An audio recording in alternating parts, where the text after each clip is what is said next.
Welcome to the Fried Chicken State. We're in Kentucky for 140 laps around this 1.5 mile trial. The E53 Anscar Cup Series back in action for what's going to be its first night race in quite some time. As always, Australia's best oval racers are lining up ready for this one, and as it turns out, some of the world's best. Of course, we've got Crowder, the P-Candy World Championship regular, but we also have Matt Danson, driver of the number 30 for Silkman Crowder Racing, who just recently became top split winner of the latest iRacing Road to Pro Series round. A huge achievement for Matt, and something that I know he has worked very hard towards. So many congratulations to him and his team, who I do believe have won 2 of the last 3 rounds, and we'll be watching to see whether that winning momentum carries over to tonight's race. This is Performance E Streaming. Matt Hunter, as always, on cameras. My name's Ryan Jones, and good evening to my fellow commentator once again tonight, Carl Withy. Good evening, Ryan, and good evening, everybody else. I hope you're all doing well. Yes, it's going to be an interesting race tonight, back for a night race as well. So that's going to mean the air temperature is going to be dropping quite a lot, which can really change the way these cars handle as we go into the sort of darker stages of the night. It's going to cool down a little bit more as it goes on, and that can really change the way the cars feel as it goes through the race.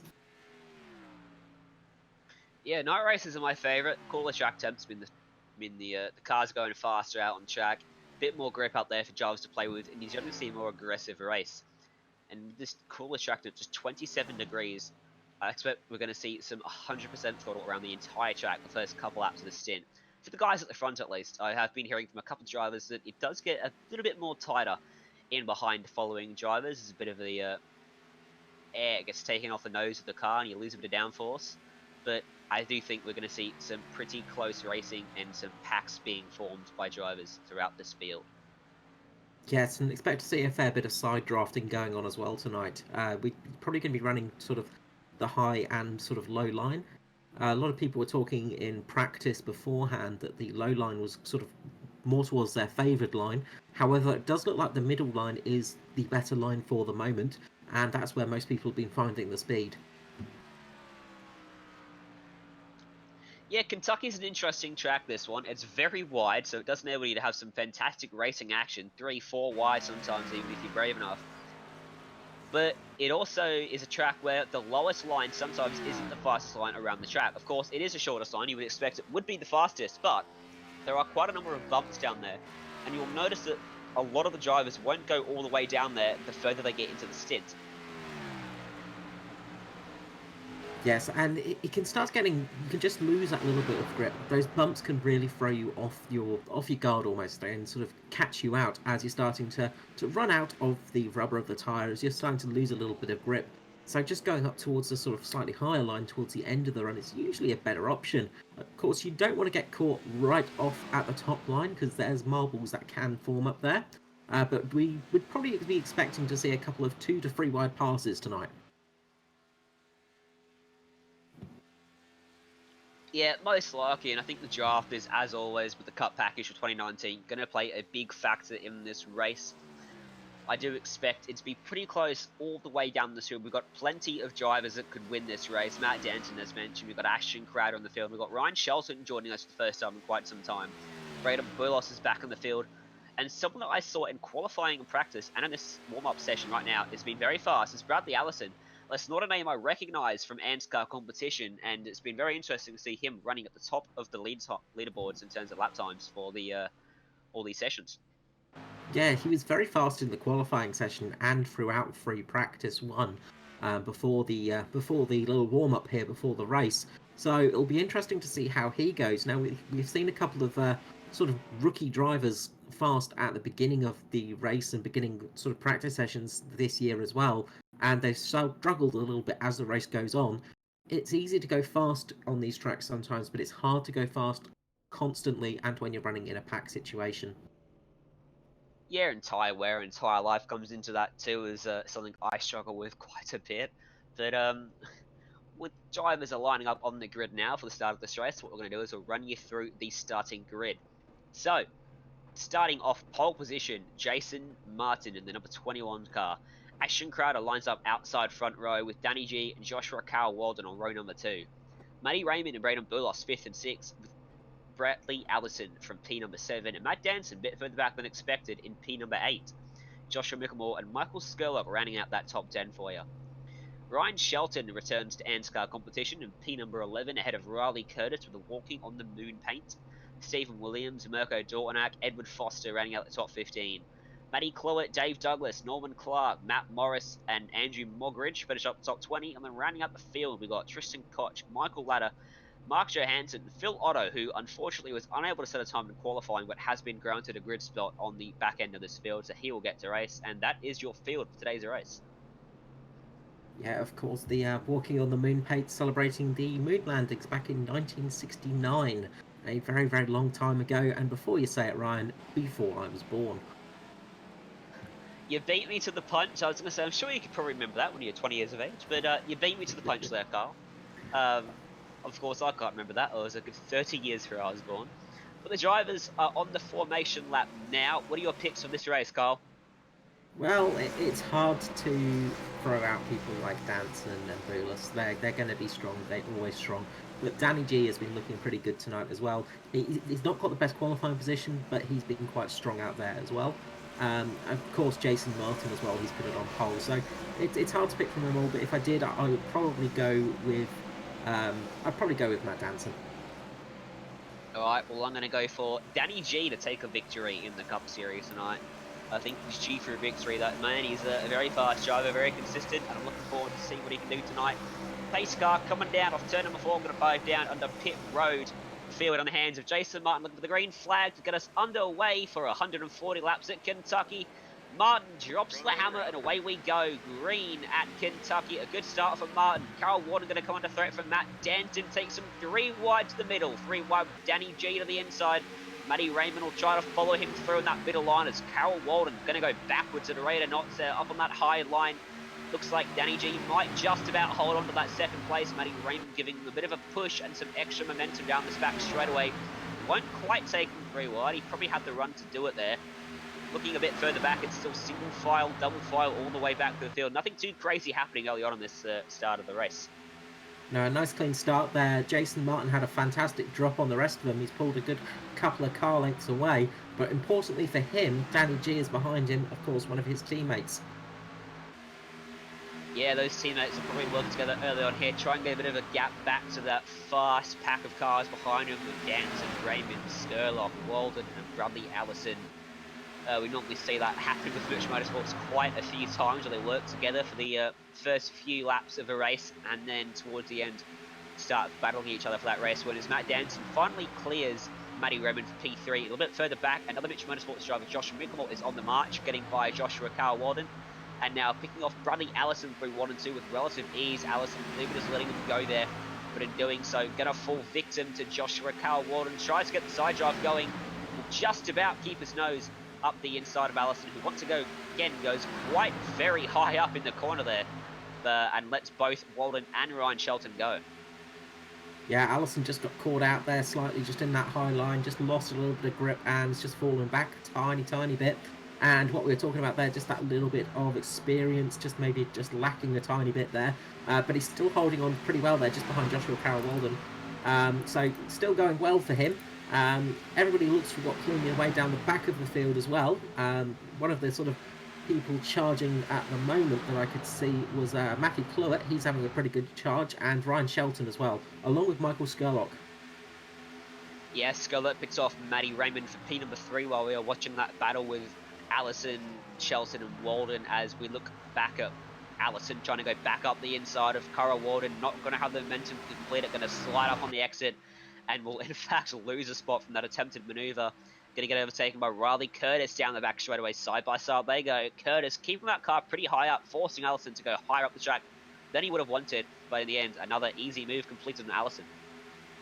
Yeah, Riley Curtis there, fantastic little livery scheme he's got on there tonight. Good little move there for himself. Chasing him down, we've got E53 Edward Foster coming on for a hard charge as well.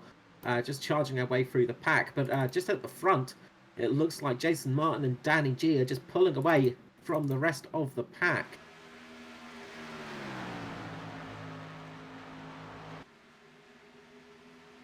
Yeah, it looks that way. Just having a look, Action Crowder is back in 22nd place with Braden Boulos. Not quite sure what's happened there. I'm going to have a bit of a rewind and check out what has happened to the 27. Yeah, I Looks believe like, they started from the pits, right? yeah, Crowder and Bullis both starting from the pits, and they're 17 seconds off the lead of this race. Interesting choice from the two drivers there. Not sure what was the reason for that. But either way, it's still going to be Martin and Danny G that lead this race. If anything, I do think that 24 car is starting to reel in the leader just a bit. Yeah, it does look like Danny G's just got a little bit better pace earlier on in this race. Of course, Martin might be just trying to save a little bit of tyre life, bit of fuel here and there. Fuel being probably the most important thing tonight. It looks like people are going to be running out of fuel before they start running out of tyres in a desperate way. So with Danny G just sitting there behind Martin, it's just going to help his fuel figures just go a little bit longer. Yeah, it certainly will, but track position is also key, as always in oval racing. Being behind another car makes you use up your front tyres a bit more than you want.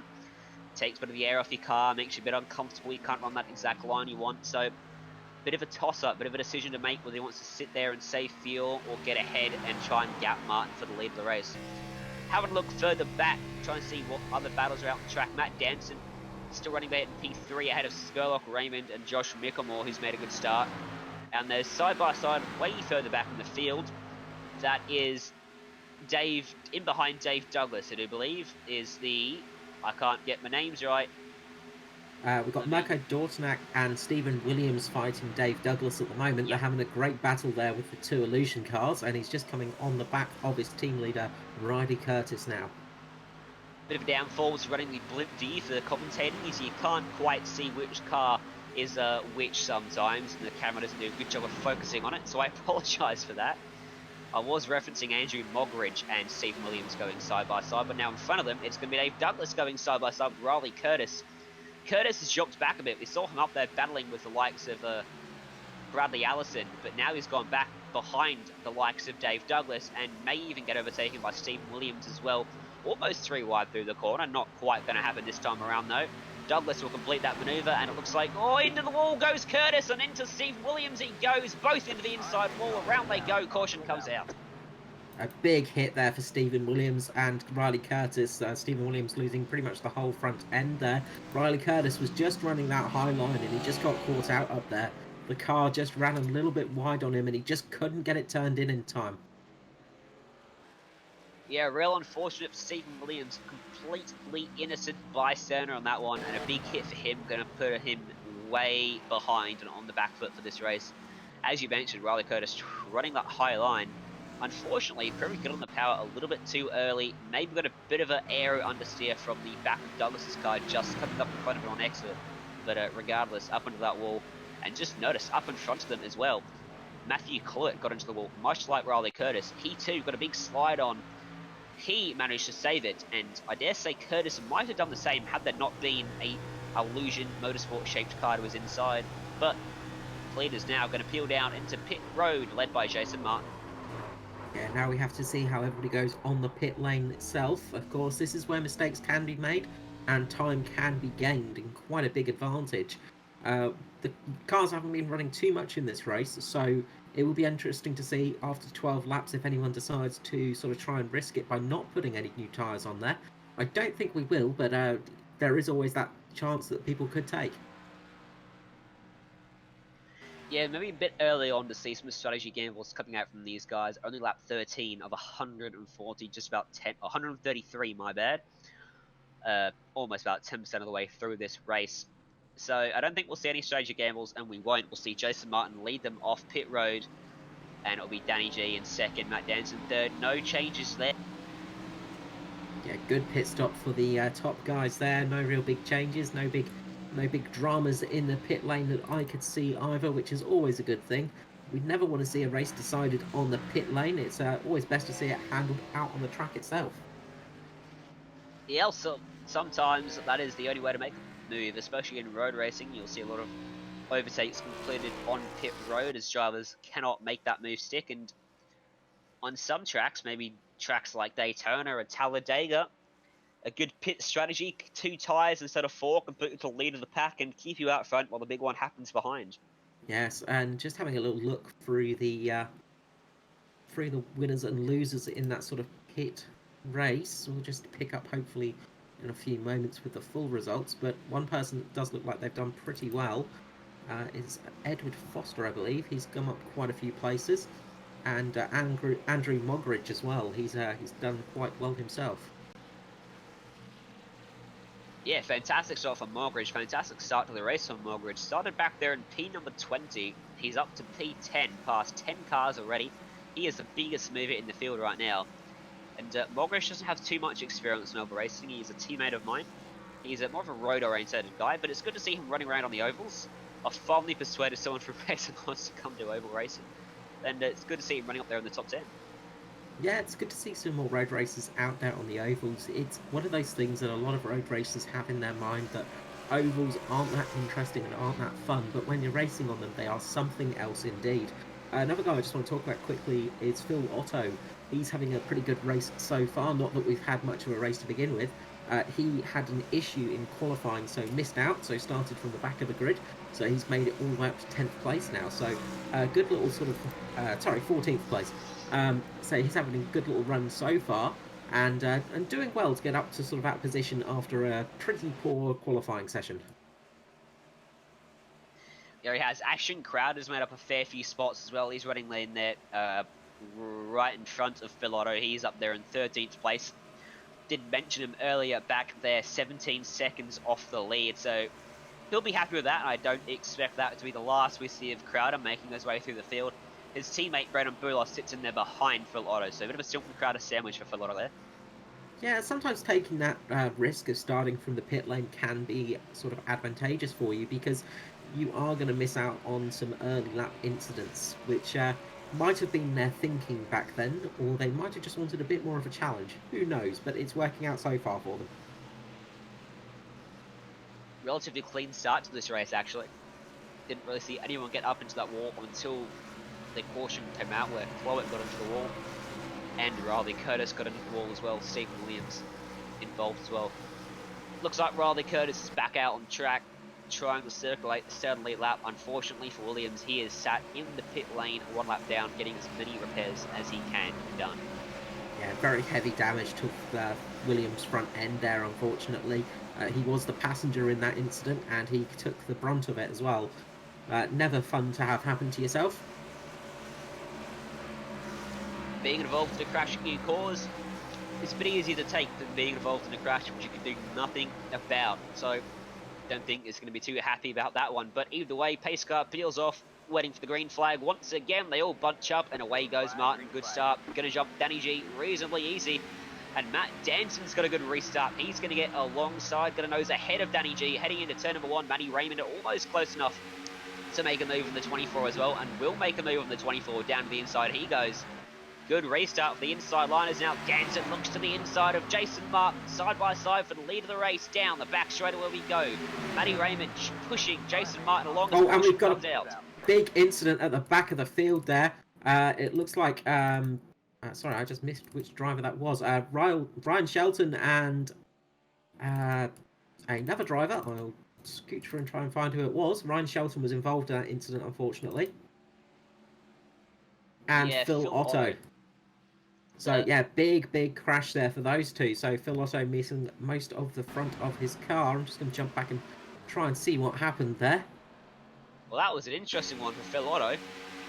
That was very late on. He got into the wall a bit like Riley Curtis, but got into it very late on. Looks like he could have very easily had that car turned. So maybe a bit of a technical failure there for Otto there. And unfortunately for Shelton, he's got a bit of the Stephen Williams curse, being taken out through no fault of his own and into that inside wall. Big damage to both cars. Big shame there for those two drivers. Hopefully it was. Hopefully it wasn't a big technical issue. Phil Otto was suffering before from some technical gremlins, so hopefully that was not the incident. But it looks like Ryan Shelton might have got not too much damage from that incident. Of course, not a good thing to happen to you, but the car is not looking as bad as some of the others we've seen.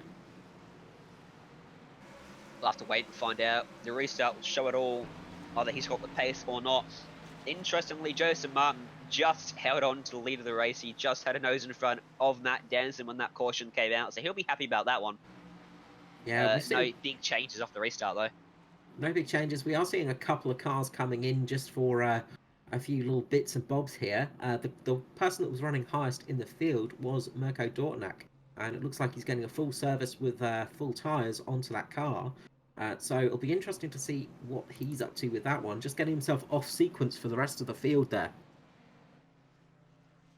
Yeah, maybe just trying to play a strategy to the numbers there.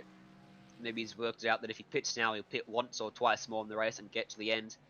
Or maybe he believes that the tyres may be worth having fresh ones for the restart. I would argue maybe after 3 or 4 laps, you could probably argue that if you're only going to lose a couple spots, you'd gain an advantage on the next restart.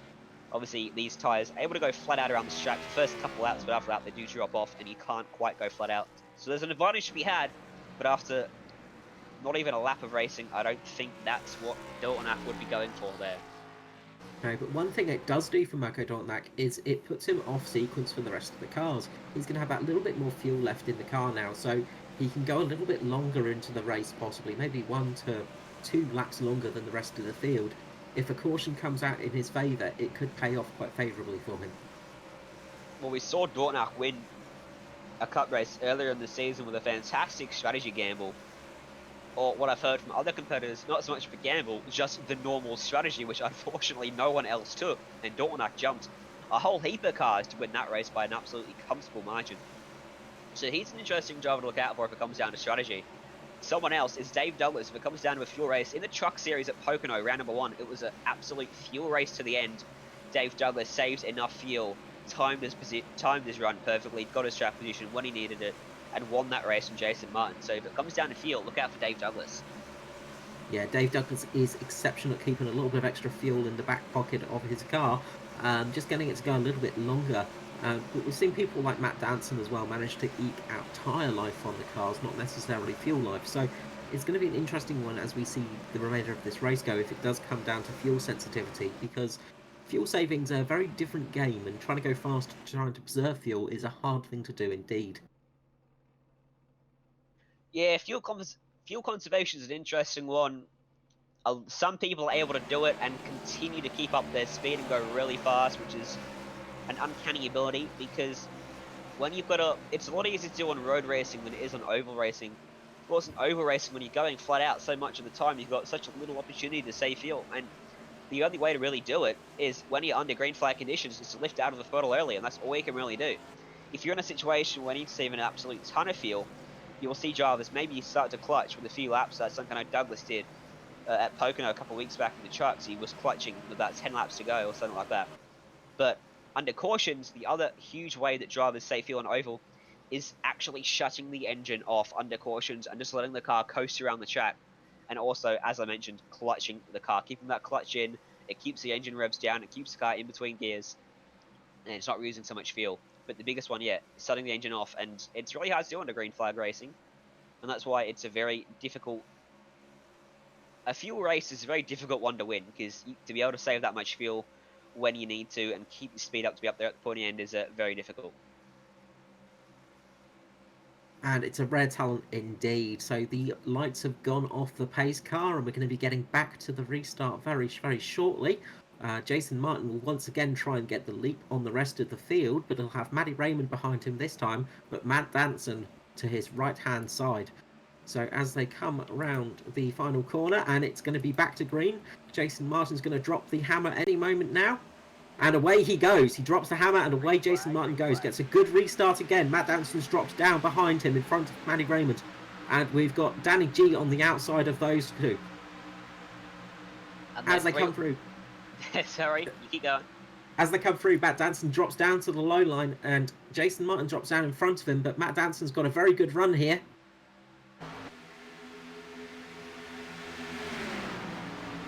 And might get the overtake. Oh, we've done it again! He might get the overtake done through 3 and 4. He's going to have at least the entire car alongside Martin's ahead down along the start finish, almost straight. Martin will get the nose back in front with the push from Matty Raymond, who might look to make 3 wide through the middle. Things better of it, probably for the better as well. He might now challenge Jansen for second place. It just sounded like Jason Martin had to lift off a little bit there. They just got a little bit loose going through that corner, just for a couple of split seconds. but I think everybody did as well. Of course, going underneath the caution, the safety car, your tyres do lose a little bit of pressure, and they do get a little bit cooler as well. So it's like everybody just got a little bit caught off with a little bit less traction than they expected, but they're all away safely, and we're still under green flag racing. Jason Martin still has the lead. Yeah, being the pioneer, you've really got to figure out what the car is giving you, what the tyres giving you, what the track is giving you. You're the only person out there who's going to know you're testing the field for the rest of the drivers to sort of just base their line and throttle off of you. So it's tricky one to be the leader in this situation. Jason Martin has handled it beautifully. We saw Matty Raymond try to make another move down to the inside of Matt Dennison, couldn't get it done. That he's going to come under a little bit of pressure from Michael Skurlock, P number 4. Further back there, side by side, Joshua Carl Walden and Braden Boulos for what is P number 9. Boulos will clear Carl Walden down the back straighter on the outside, and Walden slots up in front of Dave Douglas. Yeah, Dave Douglas having a good little run here, up into 11th now, fighting with those guys back there, and a couple of guys that have moved up quite well as well. Is Josh Micklemore is now up into 7th and is going to be trying to get to his teammates to try and give him some support. But just in front of him is Edward Foster, who's worked his way up 9 positions so far this race, up into P6. Race going pretty well for Edward Foster so far. As you mentioned, up those 6 spots, he's got Micklemore and Martin, Micklemore and Crowder for close company behind him. Pretty close pack of 3 cars, that one. Micklemore, Crowder, and Braden Boulos. I dare say we'll see the Silkman Crowder teammates work together here to get by Micklemore and overtake him with relative ease as Crowder takes the higher line through 1 and 2, trying to set up a bit of a run and the slipstream down the back straightaway in behind Micklemore, who does not seem too phased about having those Silkman Crowder boys behind him. Will hold them off for at least a couple more corners for now. Yeah, Josh Micklemore is not easily shaken, so to say. Someone's got up into the wall. That is, I believe, it's Stephen Williams. Yes, Stephen Williams got up into the wall. I believe he was a lapped car being lapped by the leaders. Did a fantastic job to keep it in the wall and not bounce back down and take out some of the front runners in this race. Close call. Yeah, Stephen Williams trying to work his way back up there with that damage. He's got a lot of front end damage to that car, so he's really going to be struggling out there, but he's going to be trying to get some points from this race. And you said Ryan Shelton doesn't look to have too much damage on that car. I can tell you were wrong. He is about 1.2 seconds off the pace of the leaders right now, so race-ending damage for Shelton. Not race-ending damage, but race-winning chances ending for Ryan Shelton there. Yes, sometimes it's hard to see all the damage underneath the bodywork, which is usually the bits that are the important bits. You know, sometimes the external damage doesn't necessarily mean it's as bad as you think it is. It's when you've done some internal damage, that's when you're in some real trouble. When suspension gets damaged, things like that, and it makes the car a pig to drive around these tracks. And the engine's the big one. He got down into the inside wall, the front end of the car, and that would have put a big knock on that engine. Matt Denson not letting Jason Martin get away. Currently sitting about 2.5 tenths behind him as they make their way through 3 and 4. As I mentioned before the race, the drivers now opting to use that second lane, that second group on the track. Giving it out of the bumpers down to the inside does enable them to keep the momentum up more and carry more speed around this track. Yeah, it's something people don't think of with racing is how much bumps can affect a car, and it can really throw you off. Of course, when you've got a car that's going over a bump at these speeds, it feels almost like you're hitting a speed bump. It might be a very tiny bump, as Michael Skurlock makes a great move on Matthew Raymond there, going down the inside, and it looks like Danny G is going to be trying to look to get through as well as they try to make it 3 wide, and Matty Raymond's just trying to close that door on Danny G. Danny G is still trying to force his way through there, backs off a little bit, but he's now just pushed Matty Raymond a little bit wide, and that's allowed Skurlock to get through nice and easily. Now he's battling with Danny G.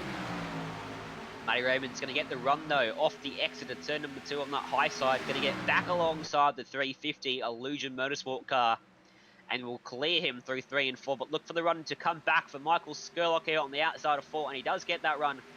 And they will again be side by side. Fantastic racing here for P number 3 on this track. A little bit further back, quick update, Ashton Crowder and Braden Boulos both clear Josh Micklemore as we've been watching this, but Matty Raymond going to clear Skurlock again.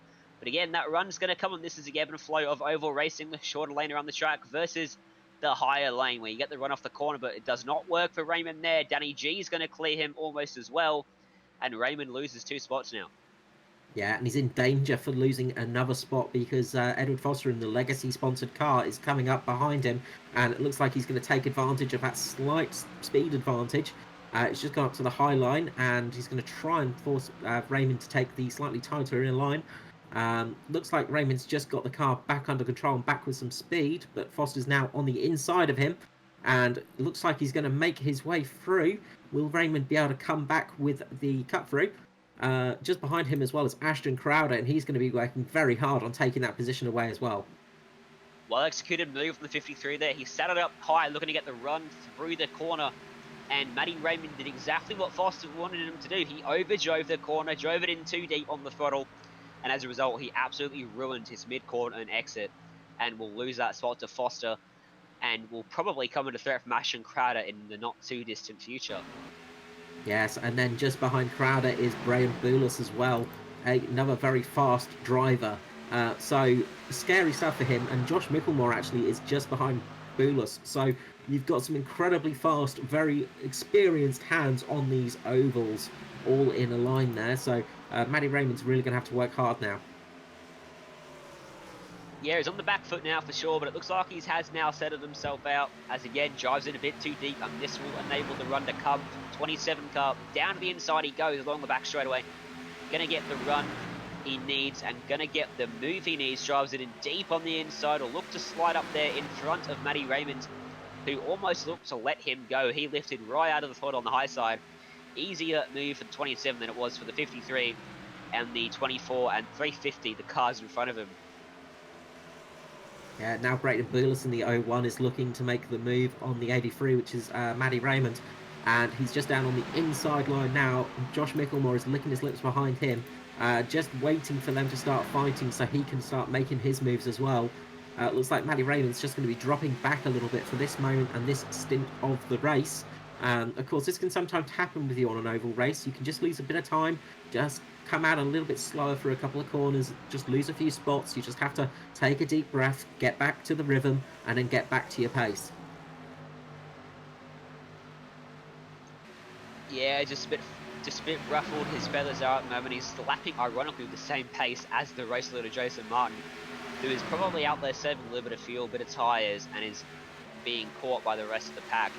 Unfortunately for Raymond, not in a position where he can do that. The lap times of the leader not going to cut it this far back in the field as Boulos gets right up on his bumper along the start-finish. I keep calling it the start-finish straight, but I can assure you it is very much not as straight.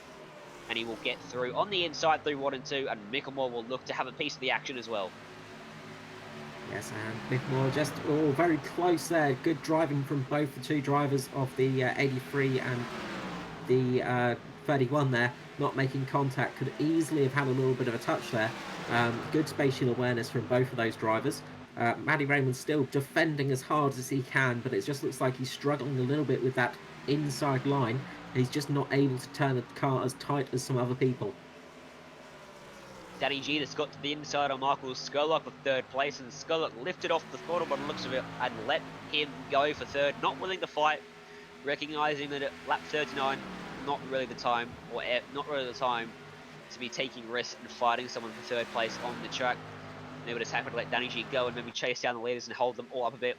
Back in behind them, side by side, still further back of Raymond and Micklemore, but back in behind them, Foster and Crowder getting quite close together with the Boulos in there as well. Foster's coming under pressure now from Silkman and Crowder. Yes, and you can just see Ashton Crowder just going down the inside, trying his best to get that line, but Edward Foster just puts it nice in the middle line. The number 53 just putting it on the right line to stop 27 from getting through.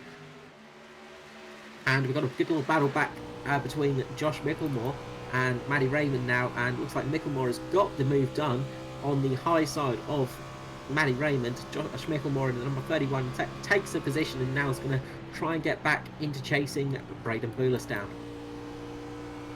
We're on board with, I think it was Ashton Crowder. I couldn't quite hear her for the sound of Carl's voice. As we go down the back straight away, in behind Edward Foster, having a look at the different lines going to be taken. Crowder driving in deeper than Foster, using the inside bumpier line trying to take the shortest route, trying to get some clean air onto the nose of the car, going to slide up and get the draft of Edward Foster down across the start-finish line. And they will both be closing up on the back of Michael Skurlock. We'll see whether Skurlock opts to fight these two, unlike he did with Danny G. I do believe we'll probably see Skurlock maybe just not fight it too hard, but won't give them the position. Skurlock is a very experienced head, knows when and when not to fight as Crowder dives down to the inside of Edward Foster, going to slide up in front of him. Foster in behind, going to look for the cutback, going to get the run he needs off the fourth corner, but he's not going to get the run, and Crowder's going to complete that move. Fantastic, a bit of a slide job there from Ashton Crowder on the 27. And Braden Boulos has just got down on the inside of Foster as well and has taken the position away from him too. So Crowder and Boulos now up in front of Foster. Working well in unison, these two guys, moving their way through the field as a duo and doing it quite nicely up front. The battle for the lead has tightened up. Jason Martin and Matt Danson separated last time around by half a second. This time around it's only going to be 0.186 of a second as Ryan Shelton keeps it up high, gets out of the way of the 2 leaders. As Danson gets onto the yellow line, gets a little bit loose, a little bit sideways, does a good job to save it, but that is going to allow Jason Martin to clear out from Matt Danson, and that is the risk they are running with this inside line. Not only is it bumpy, but there is not much of a transition between the apron and the yellow line, and it's very easy to get sideways if you clip it. Yes, it's incredibly how slippery a painted line can be in a race car. Something you wouldn't really think of when you're driving in your road cars. Of course, you hit the painted line, not much happens. But when you're running on slicks at these speeds, the painted line can always be like hitting a patch of ice. Yeah, it's not too bad in the dry, is it, Carl? But in the wet, certainly, they are an absolute nightmare. Yes, it's never fun driving driving a race car, on painted surfaces in the wet. A few people found that out in the Grand Prix this weekend at Hockenheim. As we get back, Dave Douglas is just taking a very, very tight line through across the start-finish curve. We should call it. Trying to gain a few positions, trying to gain some time. But the battles are sort of evening out a little bit. But Skurlock's fallen back behind Crowder and Boulos now.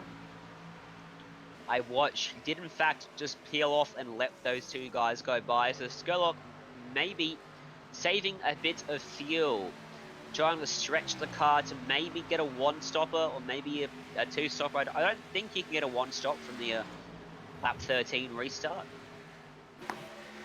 No, he'll have to pull some fuel out of thin air for that one. If we get a few more cautions, things like that. But then again, if we're going to caution, he's probably going to dive into the pits anyway. So, yeah, could be trying something different here. Could be just trying to get an extra lap of fuel on board just in case there is a caution that comes out late in this race. Of course, falling back behind a few cars does mean there's a nice big chunk through the hole in the air in front of him. So, not quite as much drag for his car to go through. Yeah, certainly using the drag of the cars in front will help him with fuel conservation. Won't help him with tyre conservation though, but don't believe tyres are going to play much of a factor in this race, with the exception of fresh versus old on the restarts. Fastest car top 3 last time by, actually Danny G. Let's check the time see this time by. 31.9 for Jason Martin, 31.9 for Matt Danson, 31.8 for Danny G. Once again, the 24 running around pretty well at the moment, chasing down Matt Danson and Jason Martin for the lead of this race. Still that pack of about 5 cars in behind him. Slowly are Crowder and Boulos starting to gap the 3 other cars, as Skurlock, Foster and Mickelmore. And you've got a bit of a gap back to P number 9, Matty Raymond, all by himself ahead of Carl Warden, Douglas and Andrew Mogridge, who's still running up there in 12th place. Matty Cluett is having a lonely old race back there in 13th with Norman Clark, and Bradley Allison running out top 15.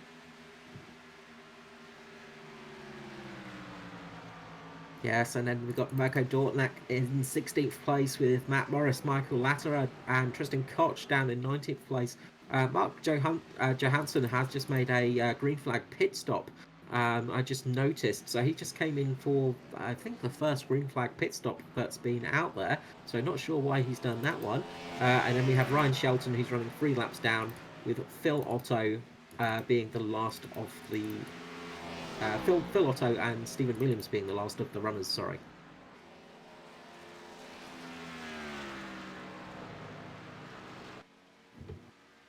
It's a 6/10 of a second advantage that Martin has over Matt Danson, who finally found a bit of pace the last time by, put some time on Danny G and took some time away from Jason Martin.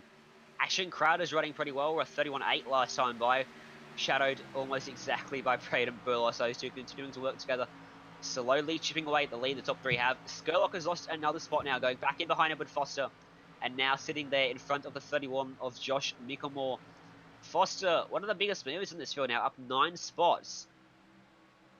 Yeah, good race so far for Foster. Matt Danson as well has made 6 spots himself, so not too shabby there, but something we kind of expect from Matt Danson often is the case. He's usually pretty quick to gain those positions, but 9 places for Edward Foster, he's going to be pretty happy with that one. I did notice actually in his qualifying lap, his first run, he went out there and actually lost the car. So he didn't have the cleanest of qualifying sessions, but luckily got to jump back in there and set a decent time. Andrew Mogridge is also doing quite well on the 9 positions gained mark. He's down there in 11th place. Again, having a 12th place now. Having a good little race there between himself and Dave Douglas. Yeah, he's having a good race. Currently on track for a AMSCAR best result, if he can hold on to it, which there is a long way to go. Still just over 60% of the race left.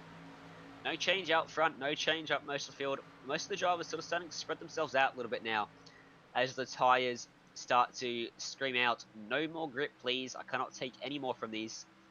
What is it, 600 horsepower beasts of cars, 550 horsepower on these larger ovals. And of course, run the 750 horsepower package for the short tracks and the road courses.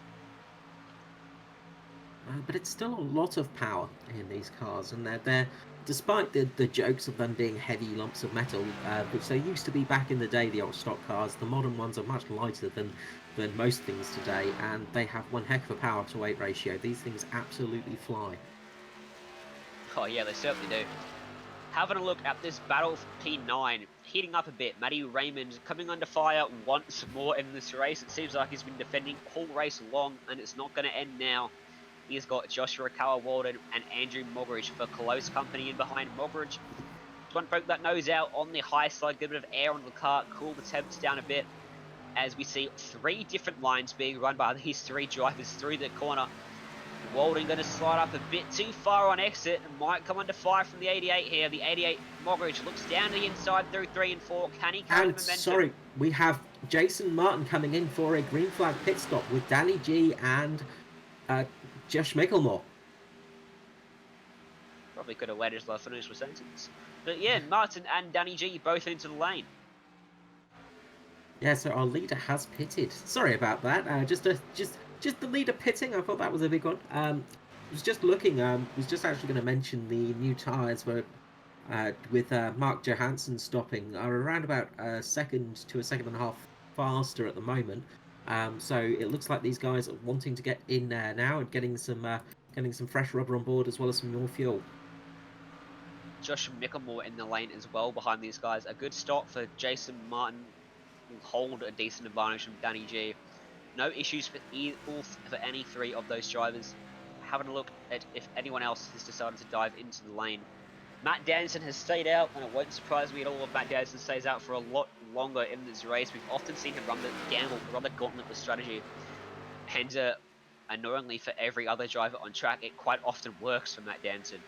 Edward Foster dives down into the pit lane, gets it pulled up just in time, a bit of a wheel from the rear tyres as he stomps on those brakes. Yeah, and interestingly enough, actually, Marco Dortnack was also one of those cars early into the stops. You'll remember that earlier on this race, he stopped on the second caution, so a little bit after everybody else. So it looks like people are struggling for maybe fuel mileage or grip or one of those things. So a few people are definitely wanting to get the pits done sharpish. Certainly are. They will have to make one more pit stop to get to the end from here, of course. Trying to give you an update there where Jason Martin is. Martin has fallen back to P12, a 30.4 last time by. lapping 1.6 seconds a lap faster than Matt Danson. Yeah, and this is going to cause Matt Danson to sort of have to make a stop with that kind of speed advantage for Jason Martin, you'd think, because the good old undercut is going to happen, or the undercut will happen if it stays as it is, because those new tyres are giving them a lot of speed advantage. I think the bed's been made for a lot of these drivers still out on the track now. They've stayed out. The undercut is going to inevitably work against them. So what they've got to do now is stay out for as long as they possibly can and use the overcut and make those fresher tyres work later on in the stint against those against the older tyres. And of course, one of the things when you're staying out, what it does is it means that if a caution does come, it can really work in your favour. We've seen that a couple of times this season, where staying out a bit longer has sort of saved a couple of drivers' races because a caution flag has waved. So everybody down to 7th place has made a pit stop so far. Yeah, I did that once this season. I stayed out, got the lead of the race, caution came out, got the lead on the caution. It's a fantastic feeling until you realise that you're now restarting in the lead of the race and you don't have the pace of the next 5 cars behind you and you drop through the field like an absolute rock. Yes, But it's a risk. It is a risk. What you often see is drivers taking a gamble on strategy, going to the lead of the race, and people often go, "Why have you done that? You don't have the pace to win the race." They're not trying to win the race. What they're trying to do is gain an advantage and finish higher than they would have on the guys they were racing. For example, if we saw someone, say, Edward Foster, currently running around, what was he, about 5th place, if he dived in the lane, well, that's not a good example, he's up there in 5th, he could win the race. Someone like Dave Douglas, a bit further back than you normally expect, running around in 9th place, dives into lane, might not have the pace to win the race, but even if he does get past for the lead, he might still fall back and still only finish 5th place. So it's still be a net advantage. So that's just something we often see towards the end of the race. And we're just seeing Jason Martin here just come up, breezing past Matt Danson and Ashton Crowder, just getting his lap back now. You can just see the pace advantage of those fresh tyres. He is so much faster. Ashton Crowder and Braden Boulis are all closing up on each other and just trying to work together in a sort of pack formation to try and get some speed going for themselves. But Jason Martin is just breezing through, and he's so much faster than those cars at the moment. Yeah, 6 guys have decided to stay out. Denson, Crowder, Boulos, Skurlock, Rodney Allison, the newcomer, Matt Morris, the last car on track, trying this overcut strategy, but for Matt Morris, fairly out of position at the moment. He's only 3 seconds in front of Jason Martin.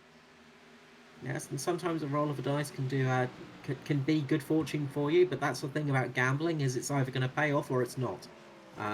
It's the easiest thing to say about it, really. Sometimes it can make you look like a hero, other times it will make you look like an idiot. So we'll see which way it goes for these guys, as the number 25 there of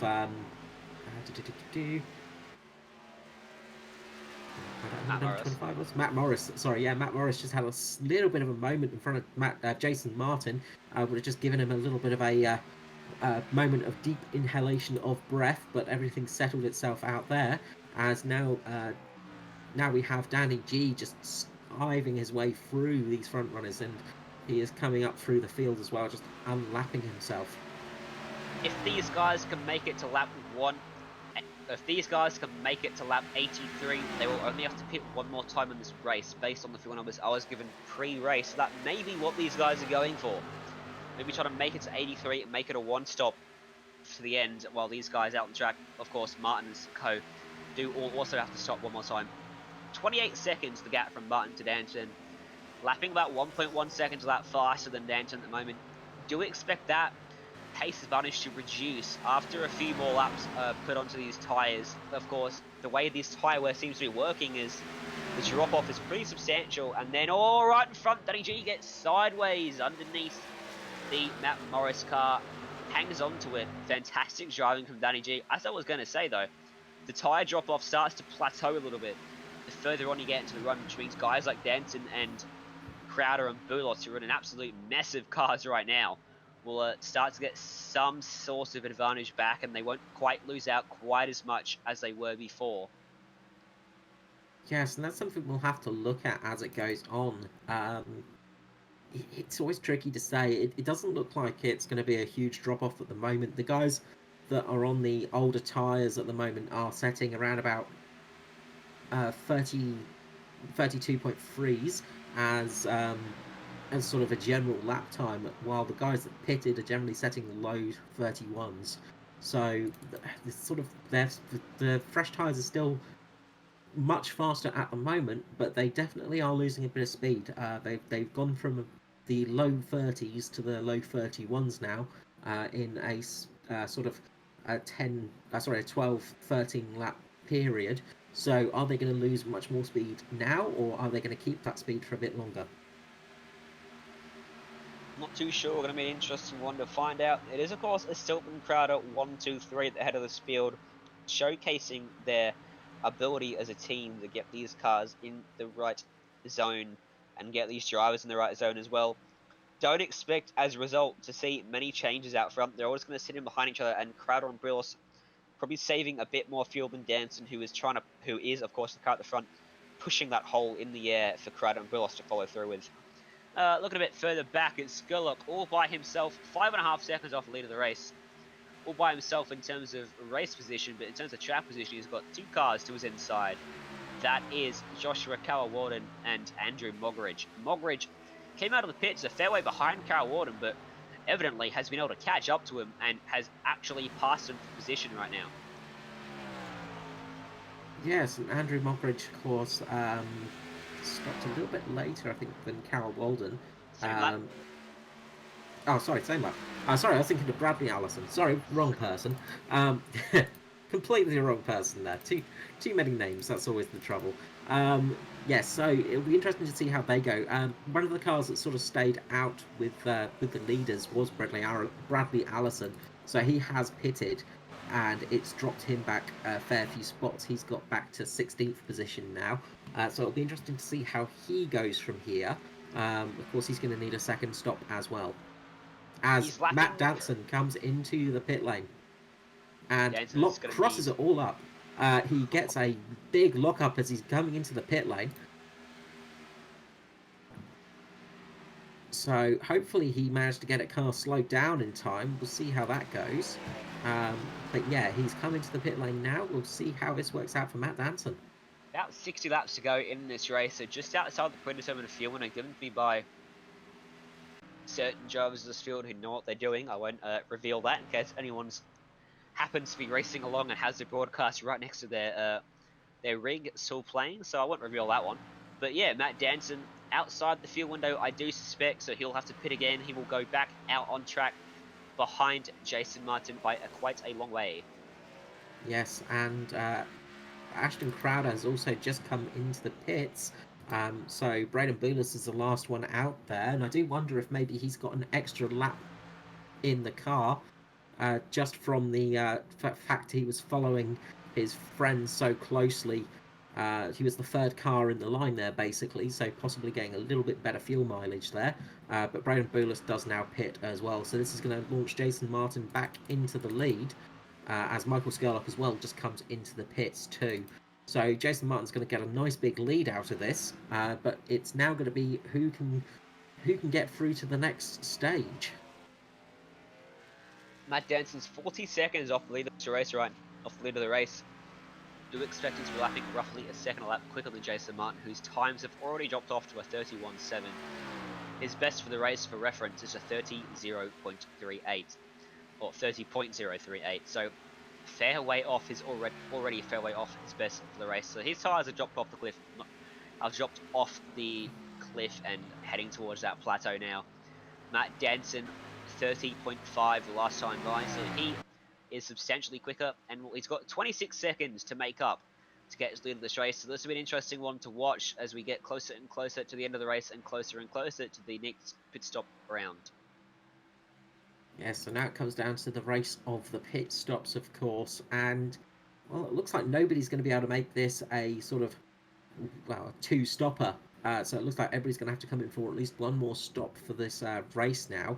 But at the moment, it's working out quite well for Jason Martin, of course. If the caution comes out in the next couple of laps or so, this could really work to the advantage of those early stoppers. Yeah, it really would. It would put Matt Danson a fair way down the order.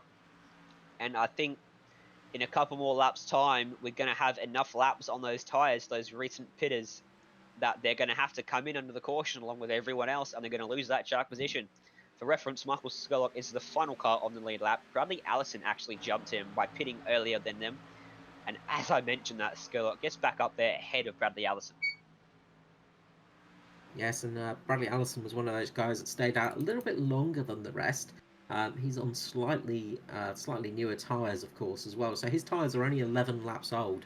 So you can see the difference between tyres that have gone 11 laps to tyres that have gone 2 or 3 laps, and there is a huge difference between those tyres.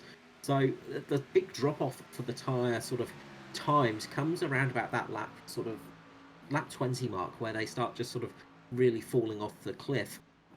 But once they get past that sort of lap 20 mark, the drop off isn't nearly as bad, so they don't start losing as much time by the looks of things. So if you can make it to that sort of area, you're not going to be losing too much time. So it'll be interesting to see how everybody goes now. Braden Burlos lost a handful of time to his teammates in Crowder and Matt Danson. Unsure what happened to him there. Matt Danson's coming off turn 2 now. We'll look back to Braden Burlos, and now he comes around turn 2 as well. So he's a fair way off the pace, but he's lapping very fast. The fastest car out on track right now. I do actually wonder if he maybe was running on fumes as he came into the pit stop. I did jump just to look at Braden Boulos as he was pitting, and he was going very pedestrian into the pit lane. So I do maybe wonder if he was running a little bit low on fuel and maybe was spluttering into the pit lane, because the car also sounded a little bit quiet. Just gone back to have a look. So I'll top through now. Good coming into the pit lane. Okay. Maybe just a slow pit stop. As you have a look at Boulos, you can see the difference here in fresh tyres if you watch Boulos. Breezed by Joshua Carr-Warden to the outside, and we'll see him close up on Mogridge through this next sequence of corners. Just look at the speed that Boulos is able to carry, able to dive down to the inside, and going to clean up Andrew Mogridge. Easiest pass you'll make Hawk race along. He's going to have Dave Douglas right in front of him. That'll be easy pickings as well. Nothing that these guys can do with these older tyres. You just got to bite the bullet now, say, off you go, have it for your fun, we'll get you back later in the race. Yeah, you can see the difference that fresh rubber makes. It's just so much grippier. You can just run that tighter line with greater ease. You're sort of able to keep the car in a bit more control, things like that. You'll notice the people that have done some more laps on these tyres tend to run sort of the mid to high line, because it's a bit harder to get that car turning into the corners. So you just got to ease the car through the corner rather than turning it through the corner. And that's where it can become a little bit tricky. And you just got to be careful not to sort of overdrive the car when they're on these sort of older tyres. And it's a mistake a lot of people make when they are new to oval racing, is they push the car too much on tyres that are a bit too old. Yeah, it's something you've got to adjust to. Every lap is different in an oval car. Very hard to run the exact same line every lap as well. You've got to really take it as it comes at you to figure out how much grip you've got in this car. Matt Danson has done it beautifully. He's brought the gap down to 11 seconds now off the lead of the race. 3 seconds to get to Danny G. That'll be closed down in just a couple of laps' time. Ashton Crowder sticking with his teammate for now. Braden Boulos still doing his best to catch up to them, lapping roughly the same speeds of those guys up in front. Edward Foster has closed up onto the back of Josh Whitmore. He drove up towards the back of them, but just as he's gone into the dirty air of the 31 car, his advantage has just sort of plateaued out, and he's not able to make any more inroads. But regardless, still a good drive for him so far if he can keep it going. Dare say he'll lose a couple more spots if this goes green, as the likes of the Siltman Crowder boys come back through the field. And I do expect Skurlock to eventually make his way back up there as well, of course, on those fresher tyres. Although it looks like he's not lapping particularly quickly now. So unsure what is going on with Skurlock. He should be flagged for the field, but he's not quite doing it. No, it could be that he's just got a lot of cars between him, and there's a lot of sort of... he's just got caught up a little bit as he's overtaking sometimes. You can get caught up and then just you get yourself thrown off of the pace and just sort of fall back a little bit. That sort of psychological effect, or it could be just he's just having a little bit of trouble out there on these slightly fresher tyres. He's just not quite comfortable with how the car's handling at this time in point. We'll have to wait and see how that goes, as Ashton Crowder is just going through past Danny G right now. So you've got Ashton Crowder and Matt Danson now chasing down um, Edward Foster. Yep, easy moves there for Danson and Crowder. Foster's going to be under pressure in just a few laps time as well. 3 seconds again, the gap between Foster and Danson. Going to be an interesting finish this one. We're going to see pit stops in the not too distant future from Martin, Mickelmore, Foster, and the rest of the most majority of the field. They're in that field window. They can pit now and make it to the end. It's all about when you want to pit. How are you gonna time it to be able to have the best tyres you possibly can in relativity to everyone else when it gets down to the business end of this race? And of course, everything can be thrown out the window by just one mistake. Someone spinning out, getting up into the wall, taking someone out maybe, bringing out a caution, and everyone gets bunched up again, and everything is back to square one. Yes, it is so easy to make a mistake at this stage of the race when you're running on worn tyres. As conditions change, as you start to get a little bit tired from this race as well, it does get a little bit tiresome driving these cars.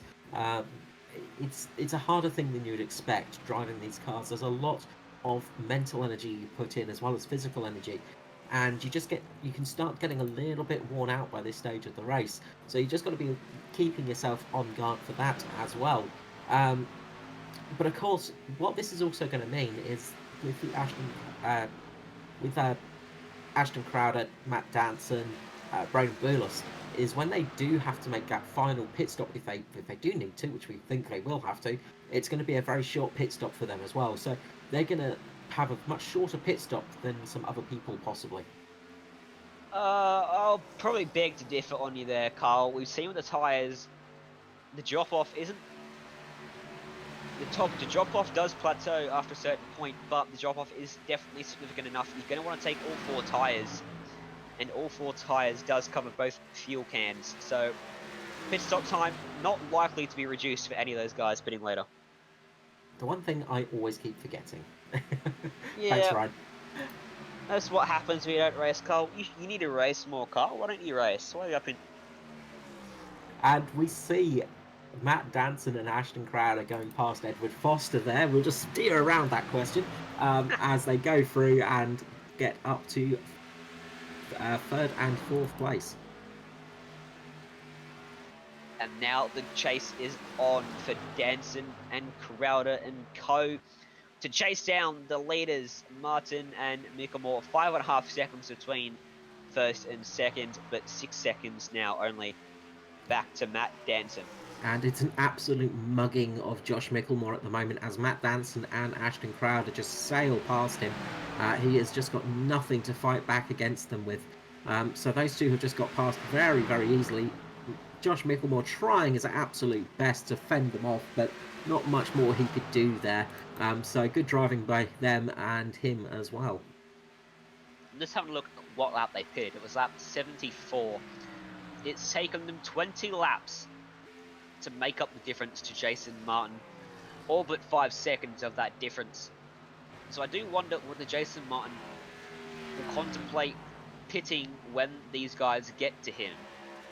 I do wonder whether Danson and Crowder will contemplate going with Martin when he pits, because if you don't, you have to stay out again. Martin is pitting now. Alright, as we talk about it, Martin does dive into the pit lane, recognises that Danson and Crowder are in behind him, and he wants to take advantage of not really anything, but he's going to come in and he's going to get those fresh tyres and take advantage of the fresh tyres to open up that gap once again. And with just 43 laps left in the race, it's going to come down to strategy. Who has timed their pit stop the best? Yes, very, very late pit stop there for Jason Martin. He actually just cranked on the brakes, did a little bit of a drifting motion to get down in the pit lane in time. So a really late decision there, I think, by Jason Martin. He saw what was happening behind him and decided now was the time to move. So he's made that pit stop and out he goes. So now it's going to be the question is, does Matt Danson and Ashton Crowder also make that pit stop now, or are they going to try and go a little bit longer? We're going to find out not too distant future. It's either one or the other. You don't want to get caught in the middle. You get caught in the middle strategy-wise, and it's race over. Josh Mickelmore also came into the pit lane and made his pit stop. He is still making his pit stop, in fact. Looks like it's going to be 4 tyres for him. Norman Clark also in the lane going by him there. He's way back in 15th place at the moment, still getting 3 slots from the starting spot. So not a bad race for him. As Edward Foster comes under pressure from and gets overtaken by Braden Boulos down to the inside through 1 and 2. Relatively easy move for Boulos. Oh, as I say that, Foster keeps the nose to the outside down the back straightaway. Gets the run, but Boulos lapping about 2/10 a lap quicker than Foster. In theory, should get this move done relatively easily. Still can't clear at booth 3 and 4 though. Foster's still hanging tough in that 53 car to the outside. Down around the start-finish line, back into 1 and 2. Surely this time he clears him, and he does. He drives it in super deep, clears Foster. Yes, and just behind Foster we can see a charging Jason Martin on those fresh tyres, and you can see the difference those fresh tyres are making on him. He is absolutely flying through the field now. A big turn of speed from him, so if people are going to want to try and get this done, they're going to have to think about it very, very shortly, because they need to jump in quickly, because they're losing time to Jason Martin now. Of course, they will gain some time back as Jason Martin tyres start falling off the cliff a little bit, but yeah, you've got to wonder if staying out is the right choice now. It might be worth just trying to get in there, as we see Matthew Raymond going into the pit lane along with Andrew Mogridge. I think Danson and Crowder can afford to stay out a little bit longer. I think the latest we'll see Danson and Crowder in, I think we'd probably expect to see Crowder and Danson in somewhere around lap 105. That's the number I'm going to put it at to see these guys coming into the lane. It's a complete guess, but it's based off where those guys were, how fast those guys caught Martin and Co. It was about 20 laps it took them, so 105 gives them 28 laps to get back to the blue race. And of course, these guys won't have been out there on fresh tyres for as long as Danson and Crowder, and of course Danson and Crowder's tyres aren't as bad as their tyres were in comparison earlier on in the race. So all in all, the undercut effect of Jason Martin is not going to be as powerful, and he's not going to have as much time to open up the gap either. So Danson and Crowder can afford to pit a little bit later. But one argument I would have against that at the moment is just the difference of times that I'm looking at. There's only a couple of tenths between about 0.4 of a second between people that have done 40 laps and people that have done 20 laps. As well, 26 laps, 25 laps. So the amount of just going around Matt Danson for the lead of the race. That is a interesting move there. So that will be interesting to see. It does look like Matt Danson is going quite slow there, actually. Yeah, 32-1 last time by. Going to get overtaken by Jason Martin as well. Interesting. Going to go on. I'm going to have a look. Oh, he's almost got into the back. Was that Bradley Allison? That was incredibly close. Allison's jumped on the brakes on the inside line. Matt Danson was not expecting it. Almost gone straight into his rear end. That was very lucky. I do think actually Matt Danson may have just clipped the rear end of him, because there is some front end damage to his car. I'll have a look back on that one. Damage, it's probably a result of netcode. I'm not seeing any damage, so I'm not too sure. Oh, I do see a little bit there. Might be netcode. It could also be the reason why Matt Danson is lapping incredibly slowly as well, as Ashton Crowder has dived into the pit lane, lap 103. 2 laps before I predicted. I'm going to say close enough on that one. Who's your pick for this race, and as the pit stops start to sort themselves out? Is it going to be Martin, or is it going to be Crowder, Danson, Boulos, or Co? I'm going to have to put it with Martin. I honestly think Martin might have it here, because the tyre, the loss of speed that he's going to be suffering is not going to be as much as it would have been for a longer period. What I was just saying before was that the cars were not losing as much time now.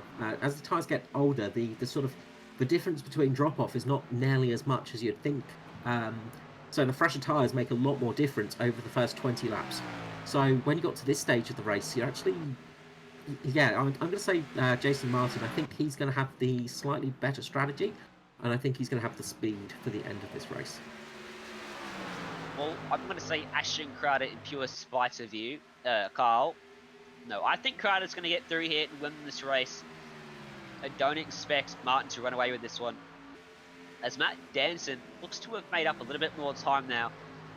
I do wonder if we are seeing one of the typical Matt Danson strategies.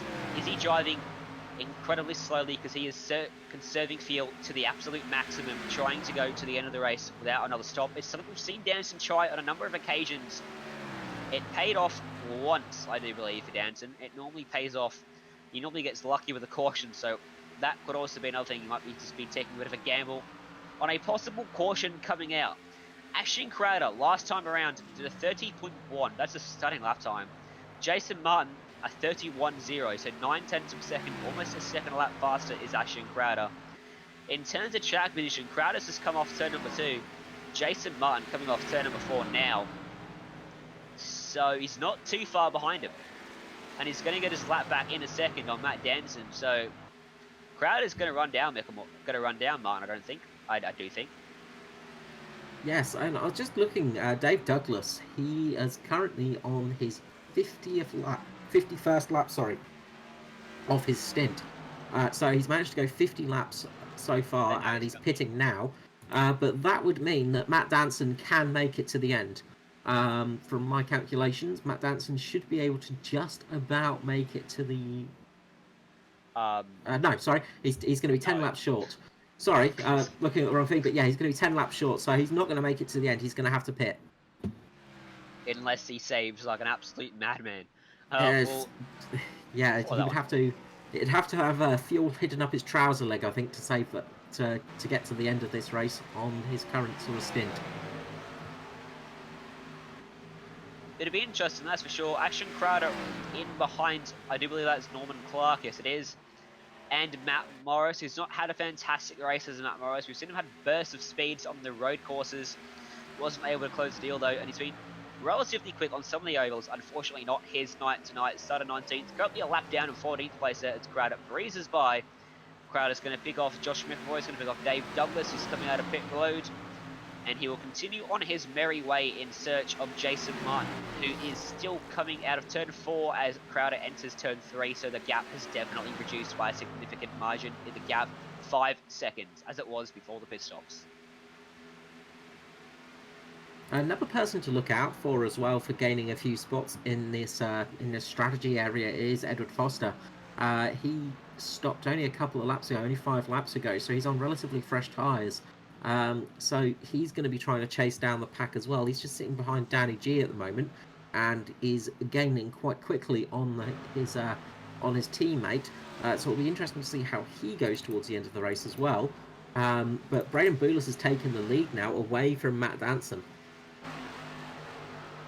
Yeah, Boulos not happy to sit in behind Danson either. He goes on with it, wants to win this race.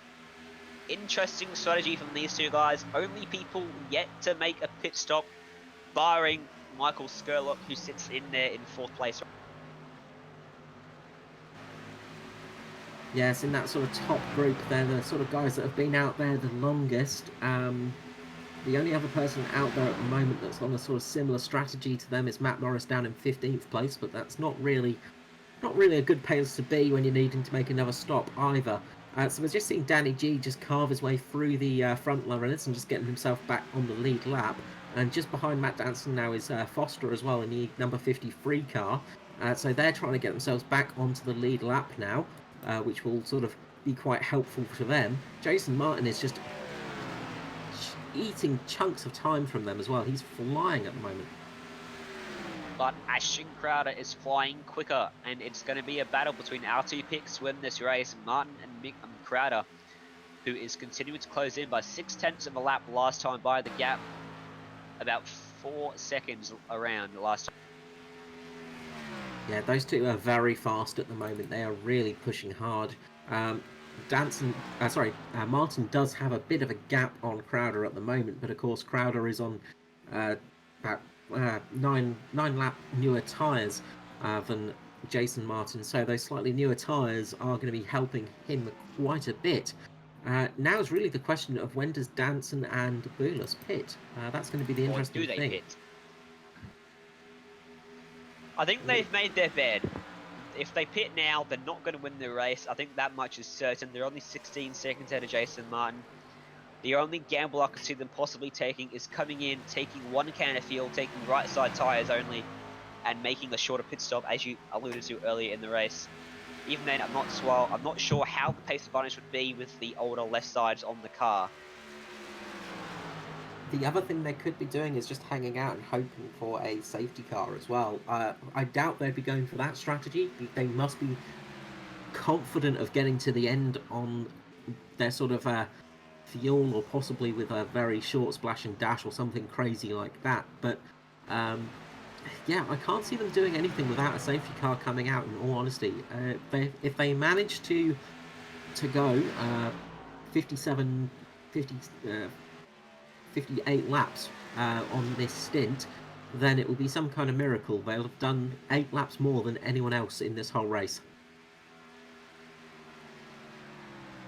I mean, if they're able to win the race from here, it would be very impressive indeed. Just give you a quick update on the rest of the field. Martin still being hunted by Crowder, the gap down to 3 seconds now. Mickelmore sits in there in 5th place ahead of Skurlock, who I don't believe has pitted in recent times either. No, he's still getting that strategy from a lap 75 pit stop. Edward Foster, Danny G, Matthew Clowett, Andrew Mogridge rounds out the top 10. He's having a fantastic race. Dortanack in 11th place.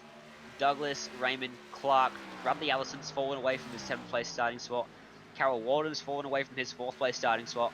Matt Morris, Michael Ladder, Tristan Koch, Stephen Williams running out the field. Phil Otto, Mark Johansson, Sharon Shelton, Riley Curtis, those last four, all retirements from this race. Yeah, Steve Williams is still putting in some laps trying to get the finish of this race, which is commendable. He's missing most of his car, but he's still going around out there to score a couple of points. It's all about the chase, getting out of the business end of the competition. The chase is what matters. Top 13 in points, I do believe. Every point matters, and in iRacing, anything can and most probably will happen, so you don't ever want to sit back and lose any points when you could possibly gain some more. If we could just go on board with Matt Danson, it would be good, because it's sounding like he's cutting his engine out as he's going through the corners. So yeah, he's definitely cutting the engine out as he's going around the corners. You can see there's no RPM going at all, so he's cutting the engine off as he's going through the corners to try and make this on fuel. So, it is what I predicted earlier on. Danson and Boulos trying to go through to the end of the race. It's a bold choice, it's a bold strategy. They're trying to eke out about 8 to 10 laps more from the tank than they themselves said they could get from the car earlier on before the race. And there goes the engine for Matt Danton off into 1 and 2.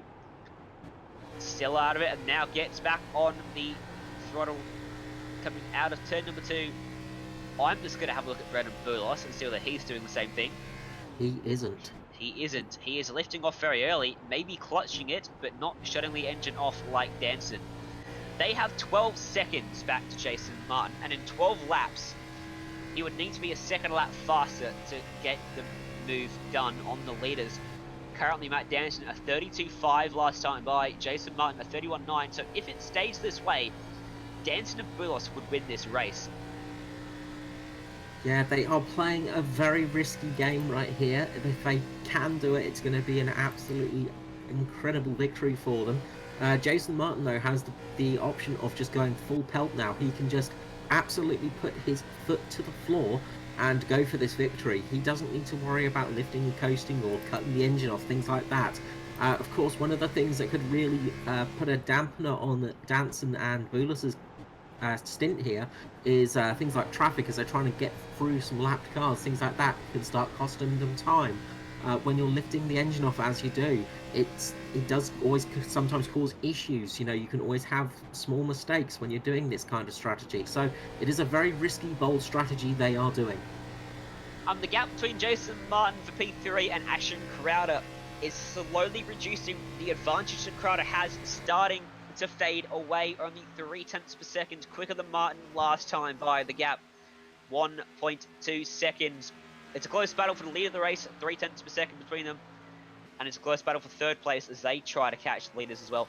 That gap now down to 9.6 seconds. This is going to be an exciting finish to this one.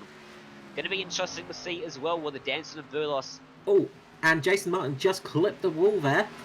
Martin just clipped the wall, and that's just allowed Crowder to just get a little bit of extra time on him. Not a big touch, but it was just enough to make him have to lift off a little bit, and Crowder's just gained some more time on Jason Martin. Braden Burlos is now shutting his engine off as well, and the fantastic thing for Matt Danson, he is able to save a little bit more fuel on Burlos by running in the draft of the 0-1 car. I wonder whether that is a strategy ploy employed by the team to get the man in the championship hunt home to the end and sacrifice Burlos. Going to be an interesting one for sure. Martin, 9.7 seconds off the lead now after clipping the wall, and Ashton Crowder is all over his rear bumper. Yes, and No, it does look like Crowder has got past. Yep, he's not all over his bumper, he's all in front of his bumper. Third place now, the man best positioned if these leaders run out is Ashton Crowder. I don't believe you owe me $10 now, Carl. Yes, so yeah, that's gonna happen. It's like that'll one moths out of my wallet. Of course, Braden Burlos did stop a little bit later than Matt Danson, so he had a little bit more fuel on board than Danson had. So maybe he was able to run a little bit longer without switching the engine off with that sort of with that strategy, just so he could keep there a little bit longer. Of course, these two being sort of teammates going to be wanting to help each other out as much as possible, and the good thing for Danson now is he has Crowder there as his tail gunner, so that's going to hurt Jason Martin's chances of catching him as well. Burlos pitted 2 laps after Matt Danson, which does mean he is in a much better position, but Danson is starting to edge closer and closer to the back of that 0-1 car, and starting to shut off the engine for longer and longer through these corners as well. Managing to do a fantastic job of keeping the speed up. A 32.4 plays a 31.6 for Ashton Crowder back in behind them. 8 tenths faster last time by. There is just 5 laps left to go in this race. Not sure Crowder's going to quite get there. I don't think he's got enough pace. He's going to have to hope and pray that these 2 guys in front of him, his 2 teammates, run out of fuel. Which is a big possibility, as you say. Matt Danson is pretty much having to switch the engine off as he rolls into the corner now, rather than mid-corner. He is really starting to sort of almost get blood from a stone, you could almost say. One of the things also that he has to worry about is back markers coming up to unlap themselves. They come up with such a speed behind him mid-corner. It would be very easy for one of them to clip him by thinking he was going to be going faster than he actually is. So a lot of things that can go wrong with this kind of strategy. Indeed, now Crowder is lapping just over a second a lap faster than Danson and Matt Burlos, who are both starting to lose a bit more speed now.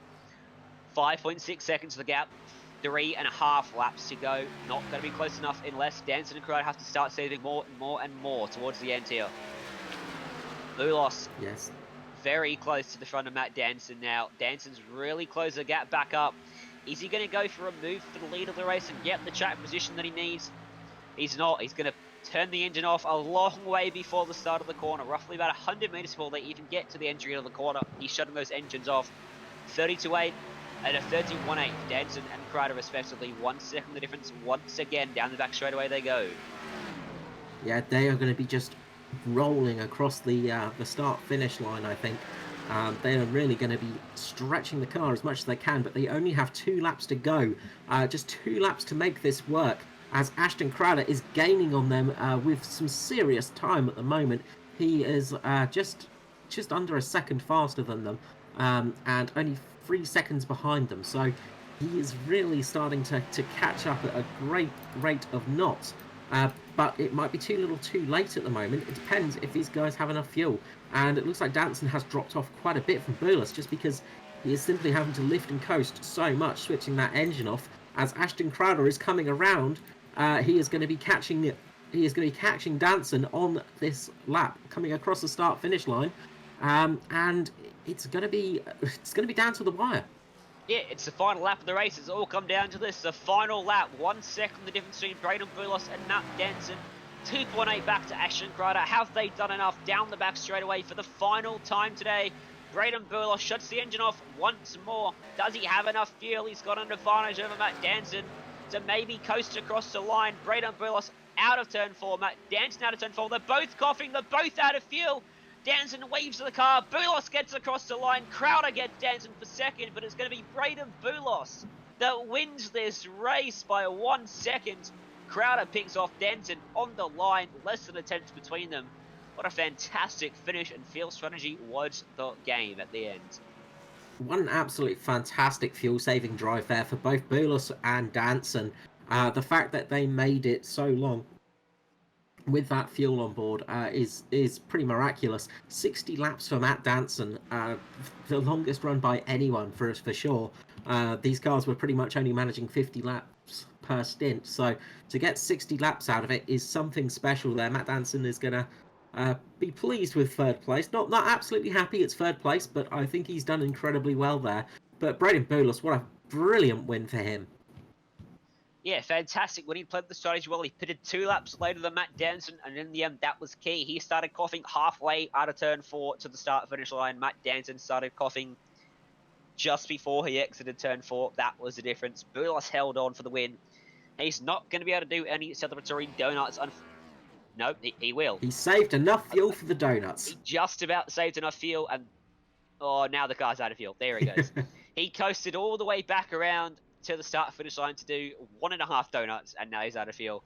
Danson's coasted it back to pit lane on fumes. Crowder home in second place. Jason Martin finishes 4th place. Not the finish he would have wanted after leading so much of this race. Mika Moore come home in 5th place. Edward Foster up 9 spots to come home in 6th place ahead of Danny G. A career best AMSCAR finish for Andrew Mogridge, home in 8th place, up 12 spots. Fantastic race for him. Matthew Clowett in 9th and Skurlock in 10th. Yes, then down to 11th place we have Dave Douglas. Good finish for him, up 6 places, but not the finish he would have wanted, I am sure. Mirko Dortnack came home in 12th place, with Matthew Raymond in 13th. Norman Clark came 14th place, good finish for him. Bradley Allison got 15th place in the end. A good finish for a newcomer to the series. A good session all over for him. He actually had some good times in there as well. Joshua Carroll Walden gets 16th on the finishing order. 17th was Matt Morris with Michael Latterer in 18th. 19th was Tristan Koch with Stephen Williams in 20th. Then we had Phil Otto, Mark Johansson, Ryan Shelton, and Riley Curtis as our non-finishers. Well, what a fantastic race that was. Not as much action out on track as we've seen in recent races, but in the end, it was a strategy that gave us all the action tonight. It came down to fuel. It came down to a big gamble from Danson and Burlos to really stretch their cars out as long as they possibly could. It worked for Burlos. It didn't quite work for Danson. He still came away with P3, so it's still a pretty decent result. And we're going to do some interviews now. I'll drag our race winner, Braden Boulos, up here into the booth. Braden Boulos, Ryan Jones up here at Performance eStreaming booth. Congratulations, mate. You've just held on for the win. Yeah, I basically ran out of fuel as I got to the line there. Yeah, we saw you sort of pull that strategy. We realized about maybe 15 or so to go you were doing that strategy. We heard you shutting the engines off. How confident were you when you made your final pit stop for the race that you were going to be able to come home and get there? Well, when I actually made the pit stop, I wasn't feeling too good. I just thought, we'd like just race to the end, normal. Everyone would make one more pit stop, but we got a little bit of a ways in there, and I realized that like I could maybe make just maybe. So I started saving some fuel, and at one point I was a lap to the good. But because I'm such a nice guy. Despite that Matt guy being kind of a meanie, I decided maybe I'd help him out a little bit, and then almost ran out myself. So totally not worth it. I will never help him again, ever. I'm kidding. Well, it was certainly an absolute gamble. It works for one of you. You pitted 2 laps after Matt Danson. Was that the difference? I would say so, yeah. I hope so, because I really tried to go that extra lap or so at the end of that second run, I guess it was. You did a fantastic job. You were in at the end. We saw you start from pit lane. What was the story behind that one? Just for fun. These Americans coming here, they start from pit lane just for fun, still win the damn race. Well, congratulations. You drove a fantastic race, kept the car clean, and you just held on for the win. Any shout outs for I'll let you go? Yeah, I gotta give a shout out to Ashton there because I feel like he was a little bit faster than me. So had it been just a straight up race to the end there, I feel like he. Gonna shout out to Matt because he's Matt, and that's all I got for that. That was a All right. sick bar. I need to write that down. Alright, well, thank you very much, Braden. Go celebrate with your teammates up there, and we'll talk to you later. I will. Thank you. Alright, that was Braden Boulos, your race winner. Our second place man, Ashton Crowder, is up there in the booth, is in the green room as well, so I'll drag him down, and I do believe Carl is suffering with a man flu, so I guess I'll handle this interview as well. Ashton Crowder, it's Ryan Jones up here for Performance E-Streaming. Oh, so close, mate. 1.1 seconds off. You just pipped Danson at the line. Bit unlucky there, mate. Yeah, it's just, it's how it goes really with fuel strategy races. The team did great. I had, the best strategist on the box, uh, which is me, to take Matt Danson's line. But no, if we had to go one more lap, it would have worked and I would have won, but, just wasn't meant to be. But I kind of screwed myself staying out because if I would have stayed with Jason's strategy, or if I would have went with Jason, probably would have been in a lot better shape. But yeah, live and learn. We'll come back stronger next week with the strategy and figure it out better. But yeah, just one lap too short. One lap too short. It's unfortunate for you. You almost did you know that Danson and Boulos were going to be pulling that go to the end strategy? Obviously being the same team as them, or if not, when did you realize that you were going to have to get up there and pass these guys on track? Yeah, I knew they were gonna try to go to the end, but my fuel calculation said that I'd be 5 short, and obviously my calculations go by the Ferrari system, and didn't give us the correct number. But yeah, I feel like the strategy that I had to pit whenever I started to even off after Jason, I feel like that was the best move because it gave me the best tires and allowed me to be on offense. But yeah, they like drafted off of each other to save fuel, they were saying, and they were, gosh, like a second off pace or something, so they worked it perfectly. Oh, they certainly did, and it's unfortunate for yourself, but hopefully for you, you can come back next time out and show them how it's done and win the race. Any shout outs you want to give? Oh yeah, for sure. I got 2 jokes and then some real ones. Charles Leclerc and Justin Bieber, they're my idols. And then Steady MD, Burton Kligerman Esports, the team that's not really a team, that is a team. Siltman Crowder Racing, Matt Danson, Aluminium, or Aluminum as he's called. And just all the boys that help get it done. It's really a good time. We had the fastest car, Pocono and Peak, and that's a plus. But still got wrecked, so that's sad. You guys for being on the broadcast, and the whole ANSCAR deal, because like I said before, I learn a lot doing these races. Like right there, I know if we ever have a strategy race like that, what the best strategy is to do. And yeah, just a lot of fun. Thank y'all. All right, thank you very much. We'll talk to you later. Yep, you too. That was Ashton Crowder. Carl, give me one word. Who do I talk to? Do I talk to Matt Danson, who came third place, won the Road to Pro round recently? Or do I talk to Andrew Mogridge, who had a career best 8th place finish? That's very tricky, but I'd go Mogridge. I think he deserves a little bit of a talk to. All right, sorry, Matt. Carl has spoken. We're going to be grabbing down Andrew Mogridge. Hey, Andrew Mogridge, Ryan Jones up here. Performance E-Streaming, congratulations. Career best ANSCAR finish P8. How's you feel? Oh, mate, I actually feel great. It was such a fun race, and to come eighth is unbelievable. To be honest, I didn't think I was even going to get top 10. Dave Douglas was catching me pretty quick 'cause he had fresher tires, and I saw him on relative and tried to not look at that very much. But mate, it was a fucking great race. I've got to say. I mean, sorry, excuse me, great race. Get the B button out there, Matt. Yeah, no, understandably very excited. I know you don't have too much experience on the ovals. You finally got tempted over to the oval side along with myself, and it's fantastic to see another racer NASCAR out there on track, and fantastic to see the improvement you've made from your first couple of races. You finished down the order a little bit, but now you're up there into eighth place, and you finished ahead of some very respectable names, like you mentioned, Dave Douglas. Are you hoping to continue the improvement and maybe get up there, more top tens, couple top fives?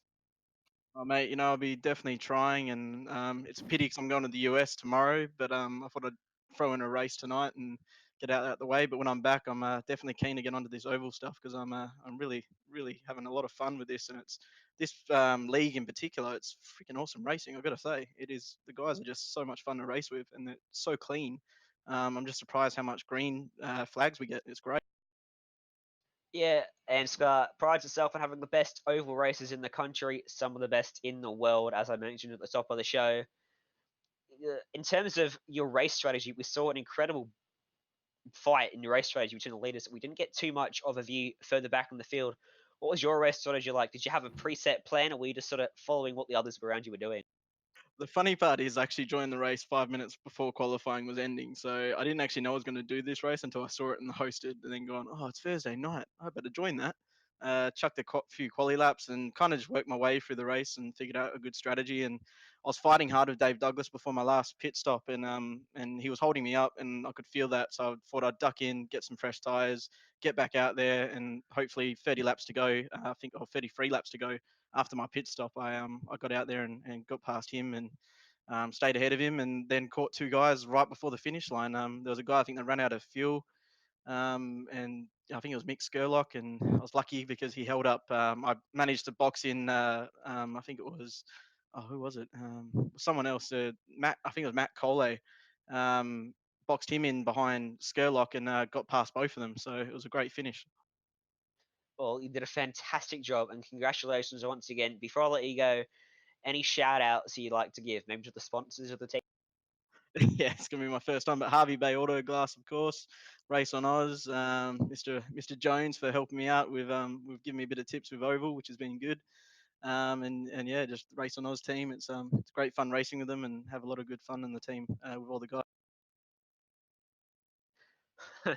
Thank you very much. And yeah, Racing Oz, fantastic place to race.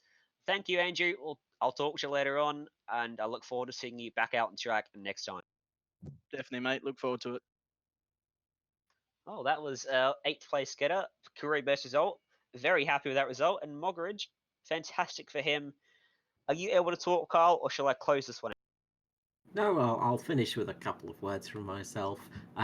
Yes, a fantastic race there. What an absolutely brilliant effort from Dance and Boulos just to manage to get those cars across the line. Brilliant fuel saving by them both, just showing their talents again. They really are something special sometimes. And as Mogridge was just saying, we are so lucky to have such a clean series. Fantastic job by all the drivers out there tonight, as always. It was great to see such good racing. It certainly was. We love this series to bits. It's fantastic racing, fantastic clean racing. If you want to get involved, just sign up to the NASCAR League on the iRacing website. You can enter the Cup Series whenever you like. You can enter the Thunder Series, which starts up next week. Season 2 gets underway at Mid Ohio Sports Car Course, starting off with the road course on the 8th of August next Thursday. 2 weeks' time, we're back for the next round of the NASCAR Cup Series. But the Truck Series is also at Canadian Tire Motorsport Park on Monday night. 3 series running for NASCAR starting from next week. You want to get involved, to sign up, and you can be part of this fantastic league, and you can be part of fantastic races like that. But I think that's going to about do us for tonight. So, from myself, Ryan Jones, from Carl Withy, and from your cameraman for tonight, Matt Hunter, thank you, good night, and see you all next time.